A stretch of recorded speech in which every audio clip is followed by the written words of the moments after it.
1971, when President Nixon took the United States off what was left of the gold standard, the world has operated under a system of money called fiat. The dollar, the pound, the euro are all government fiat currencies. Fiat is a Latin word meaning let it be so. It is the law that this government currency be money. Indeed, without that legal enforcement, and the fact that we must pay taxes in this money, that dollar bill or that computer digit that represents a dollar would be pretty much meaningless. Only the government has the power to issue fiat money, but banks can create it through lending. If somebody wants to borrow $10, a bank can create it from nowhere and lend it. It can then charge interest. Banks also create money by lending against an asset, such as a house. They're given the deeds to the house, and they create the money out of nowhere and lend it, at interest of course.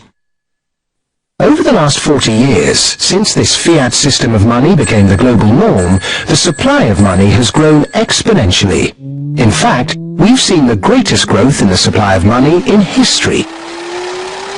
But who benefits? Of course, those that have the power to issue money, governments and banks. They haven't had to do anything productive, they just create money. Then those companies and individuals that get this money early. They can spend it before the prices of the things they want to buy have risen to reflect the new money in circulation. In other words, they get services, products, assets cheap. But prices soon rise. So holders of assets such as shares or houses will then see gains, without there necessarily being any improvements to the company or house in question. Often, this can lead to speculative bubbles. Who gets this money early? However money is created, be it through lending, fractional reserve banking, financial bailouts, or old-fashioned money printing, banks are always at or near the top of the money-issuing pyramid.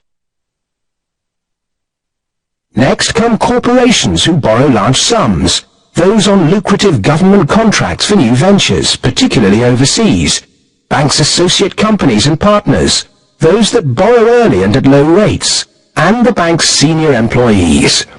They all quickly get their share of the pie. In some cases, this will come in the form of bonuses. But what about those at the bottom of the pyramid? Those on fixed wages or incomes, those who live in remote areas, or those with savings. By the time this newly created money has filtered down to them, the prices of the things they want to buy have increased. Their savings buy them less, however, and their wages remain largely unchanged. In some cases, they have to take on debt just to be able to afford the things they were previously able to buy, which means they have to go back to the banks. In reality, this process of creating money only redistributes wealth from the bottom to the top of the pyramid, and thus that ever-increasing gulf between rich and poor gets bigger and bigger and bigger.